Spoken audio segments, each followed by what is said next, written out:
آج ہم جس کے بارے میں بات کریں گے اس نے برصغیر کی قسمت کو بدل کے رکھ دیا اور انقلاب برپا کر دیا اور ہمیشہ کے لیے برصغیر کی ثقافت روایات کو تبدیل کر دیا اور برصغیر کی سیاست کو ہمیشہ کے لیے بدل دیا۔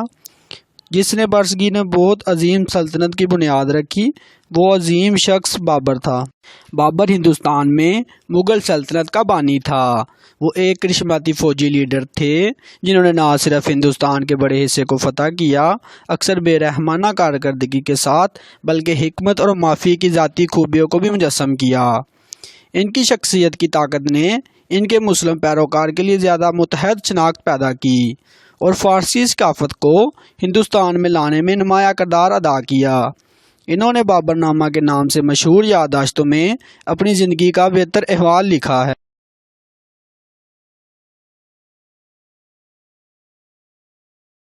بابر 20 اپریل 1526 کو وسطی ایشیا کے علاقے فرغانہ میں پیدا ہوا۔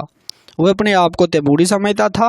12 سال کی عمر میں وہ اپنے والد کی موت کے بعد حکمران بن گیا، تاہم اسے جلد ہی اس کے ماموں نے قبضہ کر لیا اور قابو پانے کی کوشش کی، لیکن اس کی نانی آئسن دولت کی مدد سے وہ فرغانہ کے تخت کو محفوظ بنانے میں کامیاب رہا۔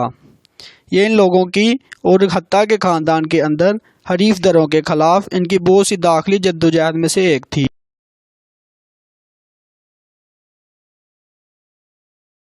اس وقت آس پاس کے علاقے بار بار تنازعات میں تھے۔ چنگیز خان کی اولاد شہروں اور چھوٹے علاقوں پر بالادستی کے لیے لڑ رہی تھی۔ بابر اپنی حکمرانی کو مضبوط بنانے اور نئے علاقے حاصل کرنے کے لیے پرجوش تھا۔ 1497 میں 15 سال کی عمر میں اس نے ایک طویل محاصرے کے بعد سمرقند شہر پر قبضہ کر لیا۔ صرف 15 سال کے لڑکے کے لیے یہ ایک قابل ذکر فتح اور متاثر کن تھی، اور اس کے لیے تکلیف دہ بات یہ تھی کہ اس فتح کو 100 دن تک محدود رکھ سکا اور ایک حریف شہزادے سے شکست کے بعد اسے وہاں سے خالی ہاتھ جانا پڑا، اور یہ چیز اسے زندگی بھر تکلیف دیتی رہی۔ سمرقند کو دوبارہ حاصل کرنے کے لیے اس نے ایک مضبوط فوج بنانے میں 3 سال گزارے۔ بابر کی شخصیت، سخاوت اور برتاؤ کا مطلب تھا کہ وہ بہت سے تاجک نسل کے لوگوں کو اپنے مقصد میں شامل ہونے کی ترغیب دینے میں کامیاب رہے۔ تاہم جب وہ سمرقند کو دوبارہ لینے کی کوشش کرنے کے لیے واپس گیا تو اس پر ایک حریف ممبئی شیبانی ازبک خان نے حملہ کیا اور بابر کو ایک ذلت امیز امن معاہدے پر مجبور کیا گیا، اور وہ فرغانہ کو دوبارہ لینے کے لیے واپس گیا، لیکن فرغانہ کو لینے میں ناکام رہا اور وہ صرف چند پیروکاروں سے محروم رہ گیا۔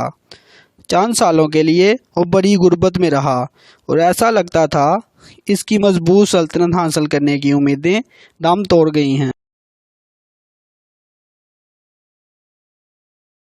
بابر کی خوش قسمتی 1504 میں شروع ہوئی جب وہ ہندو کش کے پہاڑوں کو عبور کرنے اور جدید دور کے افغانستان میں کابل حاصل کرنے میں کامیاب رہا۔ اس نے اس سلطنت پر 1526 تک حکومت کی، تاہم اس کامیابی کے باوجود بابر خوش اور مطمئن نہیں تھا۔ علاقہ غربت کا شکار تھا اور تجارتی راستے نہ ہونے کی وجہ سے مشکلات کا شکار تھا، اور یہاں تک کہ کابل میں زندگی شاذ و نادر ہی پرامن تھی۔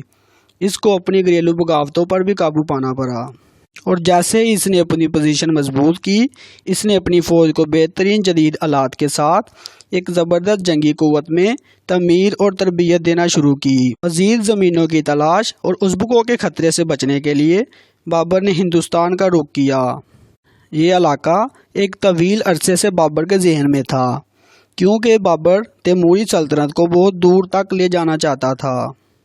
آج کے لیے اتنا ہی، انشاءاللہ ملتے ہیں کل پارٹ 2 کے ساتھ۔ پلیز میرے چینل کو سبسکرائب کریں اور گھنٹی کے بٹن کو لازمی دبائیں تاکہ آپ ہر ویڈیو سے اپڈیٹڈ رہ سکیں۔ بہت شکریہ۔ اللہ حافظ۔